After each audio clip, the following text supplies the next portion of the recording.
आज का दिन मध्य प्रदेश के हजारों सपनों के पूरे होने का दिन है। एमपीपीएससी 2023 का परिणाम जारी हो चुका है और इस बार भी प्रदेश के छोटे छोटे गांवों से निकलकर युवाओं ने मेहनत और संघर्ष के दम पर इतिहास लिख दिया है। कोई पिता की समोसे की दुकान में मदद करता था, कोई खुद खेती के बीच अपनी किताबों का संसार बनाए हुए था, लेकिन मंजिल एक थी, अफसर बनना है। आइए दिखाते हैं मेहनत, संघर्ष और सपनों की वो कहानियां जो दिल को छू जाएंगी।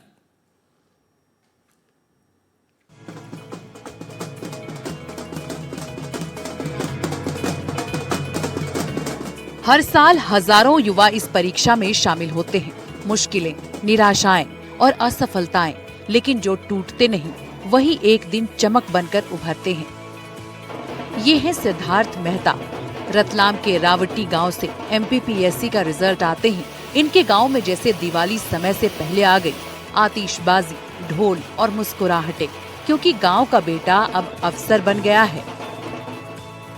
मुरैना के सूरज सिंह गुर्जर ने टॉप 10 में जगह बनाई है, लेकिन इस सफलता के पीछे सबसे बड़ा हाथ है नाना अतर सिंह गुर्जर का, जो खेतों में काम किया करते थे और अपने नाती को अफसर बनाने का सपना देखते थे। नीमच के छोटे से गांव हरवार से उठकर पूजा जाट ने प्रदेश में 7वीं रैंक हासिल की है। पूजा को पुलिस विभाग में डीएसपी का पद मिला है। पूजा के पिता 12 बीघा जमीन के साथ किसान हैं। घर की आर्थिक स्थिति सीमित थी, लेकिन सपने बड़े थे। 2018 से 2025 तक इंदौर में अकेले रहकर सेल्फ स्टडी, 5 बार कोशिश और आखिरकार मिल गई सफलता। पूजा ने अपनी मेहनत और लगन से अपने गांव के साथ साथ पूरे जिले का नाम रोशन किया है। मध्य प्रदेश लोक सेवा आयोग ने कल अपने परीक्षा परिणाम घोषित किए हैं 2023 के, जिसमें मेरा चयन डीएसपी के पद पर हुआ है और डीएसपी में मेरी 7th रैंक है। मेरा जो ये प्रयास था, ये 5वां प्रयास था। इससे पहले मैंने 4 इंटरव्यू और दिए हैं। 2019 से मैं लगातार प्रयासरत थी। चूँकि 4 बार जो रिजल्ट आए हैं और अंतिम जो चयन सूची है उसमें मेरा चयन नहीं हो पाया था, परंतु जब ये 5वां प्रयास था मेरा और अंतिम रूप से मेरा चयन हुआ है। मेरा जो इतने लंबे वर्षों का जो संघर्ष रहा है, उसमें मेरे माता पिता और परिवारजनों का बहुत सहयोग रहा है। एमपीपीएससी की परीक्षा को पास कर डिप्टी कलेक्टर बने देवास के पंकज परमार ने इस जिले का नाम रोशन किया है। बता दें कि पंकज डिप्टी कलेक्टर बनने से पहले 2 बार इंटरव्यू और 3 बार मुख्य परीक्षा दे चुके हैं। पंकज परमार साल 2018 में पुलिस विभाग में चयनित हुए थे और 1 साल तक इंदौर में अपनी सेवाएं दी, जिसके बाद पंकज ने पुलिस सेवा से इस्तीफा दे दिया। वहीं अब शनिवार को एमपीपीएससी 2023 का परिणाम आया तो पंकज परमार के परिवार में खुशियों की लहर दौड़ गई।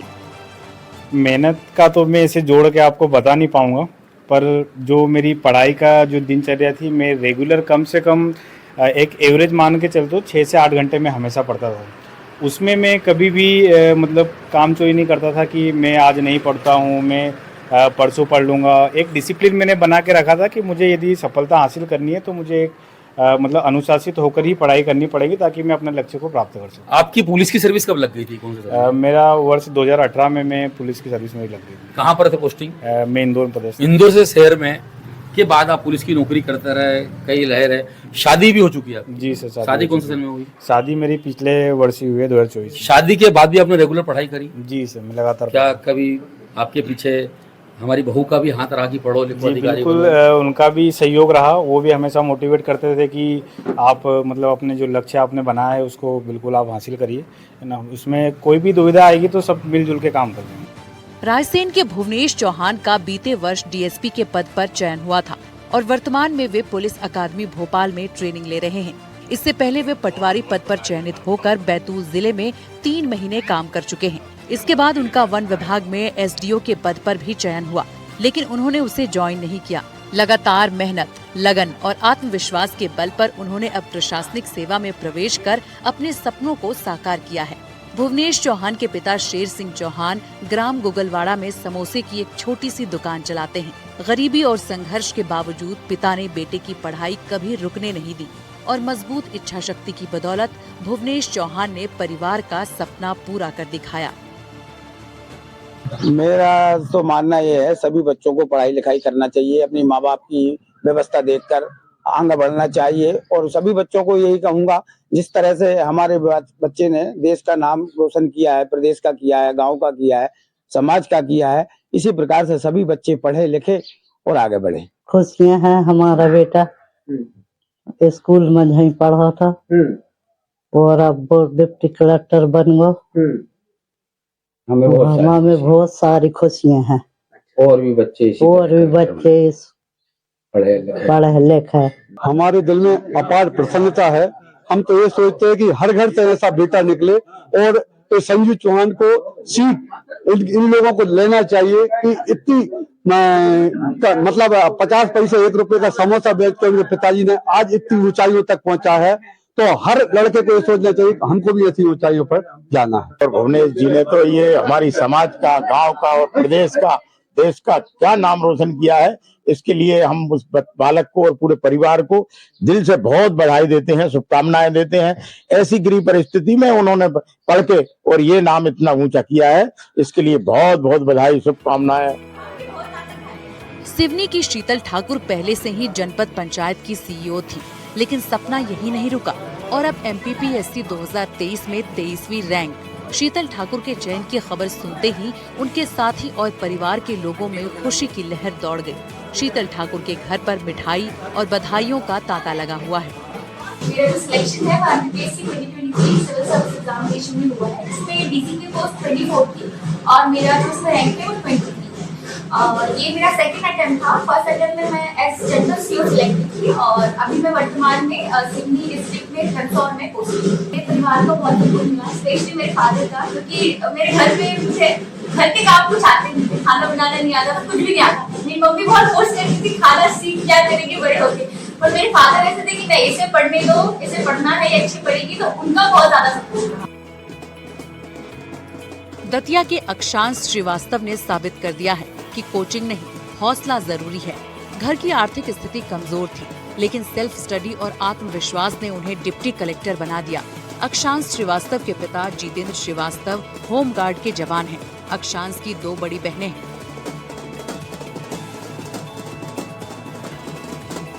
बहुत ही अच्छा महसूस कर रहे हैं, क्योंकि जब से तैयारी प्रारंभ की है तब से यही सपना देखा है कि एक दिन ये आएगा और वो दिन आ जा चुका है। पहले जो चयन हुआ था वो कैसे हुआ और अब हुआ वो कैसे? पहला चयन हमेशा विशेष रहता है, क्योंकि उस दौर में हम थे जब हमारे पास बेरोजगारी थी, तो पहले चयन ने हमारी बहुत सारी समस्याओं को समाधान किया, लेकिन दूसरे चयन ने हमारे उस सपने को पूरा किया जो हमने प्रारंभ से ही देखा है।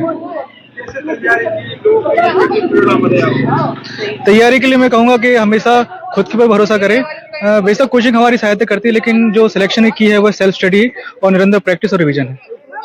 बात करें तो प्राइमरी से लेकर किन स्कूलों में पढ़े और कौन सी कठिनाइयों का सामना करना पड़ा? मेरा सौभाग्य रहा कि मैं बचपन से ही 12वीं क्लास तक सरस्वती विद्या मंदिर में मैंने पढ़ाई की है। उसके बाद मैंने दतिया से ही शासकीय PG कॉलेज से BSc मैथमेटिक्स किया है। और कठिनाइयों का मैंने तो सामना नहीं किया है, मेरी कठिनाइयों का सामना मेरे पिताजी और मेरे माताजी ने किया। मुश्किलें सबके सामने थी, पर हार किसी ने नहीं मानी। किसान का बेटा हो, समोसे बेचने वाले का बेटा हो या नौकरी में रहते हुए दिन रात किताबों से जूझते युवा, इनकी सफलता सिर्फ नौकरी नहीं, ये आशा है, प्रेरणा है, एक संदेश है कि मेहनत कभी बेकार नहीं जाती। इन कहानियों को देखकर बस यही कहा जा सकता है कि सपने बड़े रखिए और डटे रहिए, क्योंकि जीत हमेशा उन्हीं की होती है जो रुकते नहीं हैं। मेहनत और लगन से सफलता की ऊंचाइयां छू लेने वाली बीर सिंहपुर की बेटी प्रिया अग्रवाल ने मध्य प्रदेश लोक सेवा आयोग परीक्षा 2023 में प्रदेश में 6ठा स्थान हासिल कर क्षेत्र का नाम रोशन किया है। प्रिया को इस सफलता के बाद डिप्टी कलेक्टर पद पर चयनित किया गया है।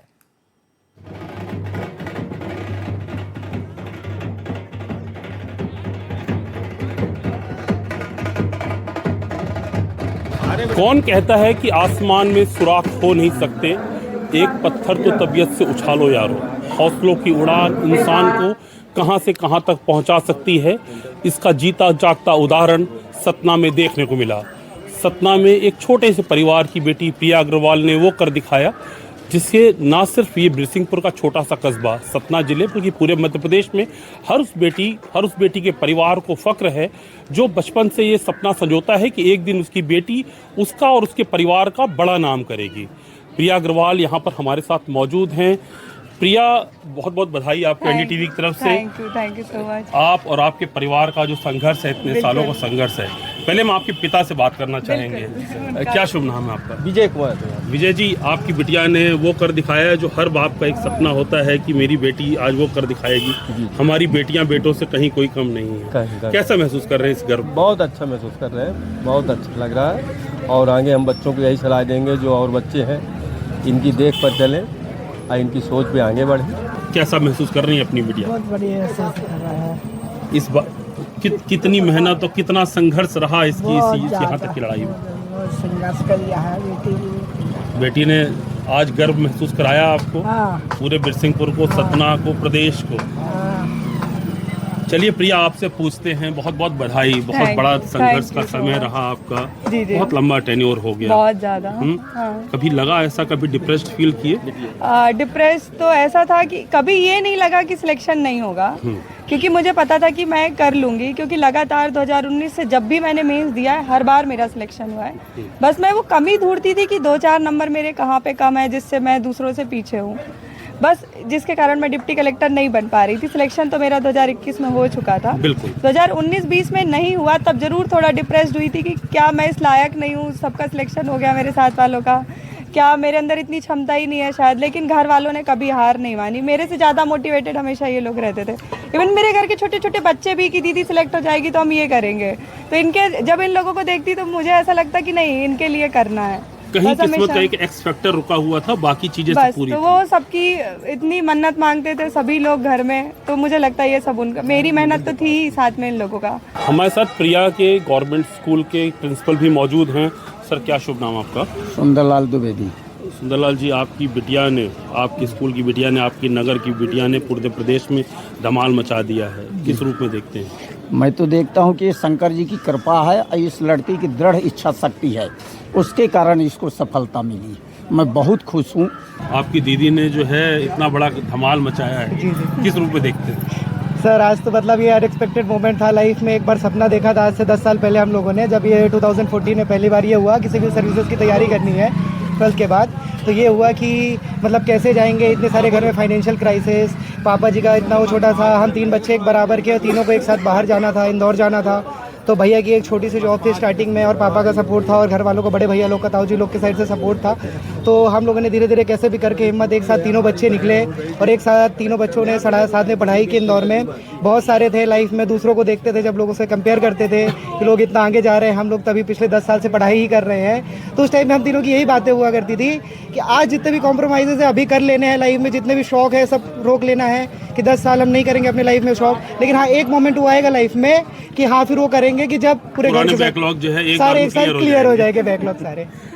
तो भैया, इस पूरी पढ़ाई के प्रोसेस में जो आपने इतना लंबा टेन्योर किया इंदौर में, यहाँ से आप इंदौर गए, इंदौर में आपने तैयार किया, फाइनेंशियल कंस्ट्रेंट्स भी, चूँकि फादर मैं देख पा रहा हूँ जिस प्रकार से एक छोटा से कस्बे के अंदर प्रसाद की दुकान चलाना, उसके साथ जैसा इनने कहा कि इतने खर्चे बेयर करना, क्योंकि एजुकेशन आज की डेट पे बहुत ही बहुत महंगा हो चुका है, कि किताब, कोचिंग, उसको इस पूरे संघर्ष को कैसे, किस प्रकार से कटेल किया? सबसे इस चीज़ में सबसे बड़ा जो मेरे साथ प्लस पॉइंट था वो ये था कि मेरा संयुक्त परिवार, जैसे बड़े भैया हमारे बड़े पापा के बेटे, और चाचा के बच्चे, चाची हमारी चाची के बच्चे, तो हमारे कभी ये डिफरेंस नहीं था हमारे घर में कि ये बड़े भैया है, ये मेरा सगा भाई है। सबने जिससे जितनी मदद बनी सबने की।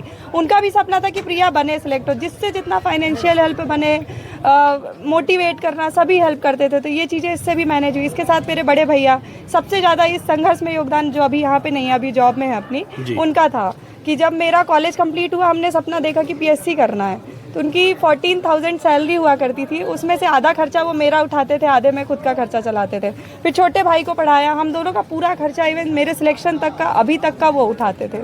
तो कहीं ना कहीं प्रिया एक रोल मॉडल बन रही हैं, ना सिर्फ अपने कस्बे के लिए, अपने ज़िले के लिए, बल्कि पूरे प्रदेश की उन बच्चियों के लिए, उन परिवारों के लिए जो बच्चियों में बेटी बचाओ बेटी पढ़ाओ के तमाम नारे दिए जाते हैं, लेकिन जब वो नारे फलीभूत होते हैं, उन परिवारों की आंखों में वो रोशनी दिखती है, वो आंसू दिखते हैं, तो कहीं ना कहीं ये दिखता है कि नहीं, जो बच्चियों को पैदा करने के बाद वो जो पीड़ा का दौर, लोग बोलते थे कि बेटे और बेटी में बड़ा फ़र्क होता है, बेटे में मिठाइयाँ बांटी जाती है और बेटी में कहीं ना कहीं लोग गमगीन हो जाते हैं, तो कहीं ना कहीं आज इन बेटियों ने अपने परिवार को गौरवान्वित करके हर उस माँ बाप की आंखों में सपना जागृत कर दिया है जो अपनी बेटी में अपना उज्जवल भविष्य देख रहा है।